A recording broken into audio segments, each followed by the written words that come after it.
Hi guys, I've been given a new rucksack by Lowe Alpine.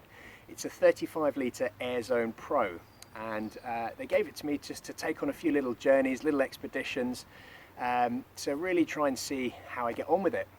Now obviously that's been pretty difficult while we've all been in lockdown over the last couple of weeks, but earlier in March I did manage to take it on a few day hikes here and there, and I really liked it.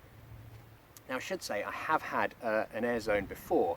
About 10 years ago I bought an AirZone, and I find it a great rucksack. It's again 35 litres, and it's ideal for the sort of longer hikes, day hikes that you're doing where you've got a bit more kit, maybe some lunch, waterproofs, that sort of thing, but also if you're doing an overnight trip.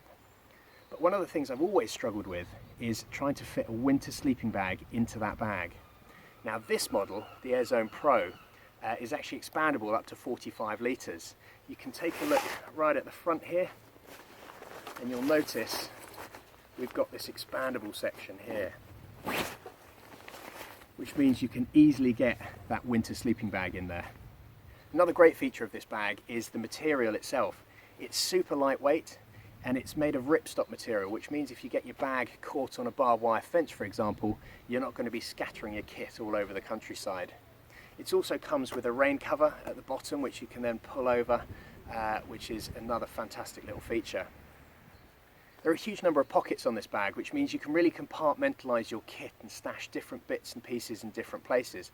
But one of the great features I really like is the ability to access the bottom bit of the main part of the rucksack, which means if you've stuffed your waterproof or anything down the bottom, you can easily get it out. You've got these really great mesh pockets on the side, which means you can stash water bottles or maps or anything you need quick access to. And then on the front, you've got another elasticated section where you can stuff any jackets or kit that you don't want to be wearing at the time. The final bit I want to show you on the outside are these elasticated bits here. These are to store your walking poles, and you can easily attach them onto the side of the bag, and they're nice and secure when you don't need them. Moving on to the back, you've got what they call the AirZone. Now this is an amazing section. This bit obviously sticks to your back. That's down by your waist, and it's got nice padding there, so it's not going to rub or anything like that. But you've got this amazing section where the air is just going to flow in and out, meaning your back's not going to get sweaty when you're carrying this bag.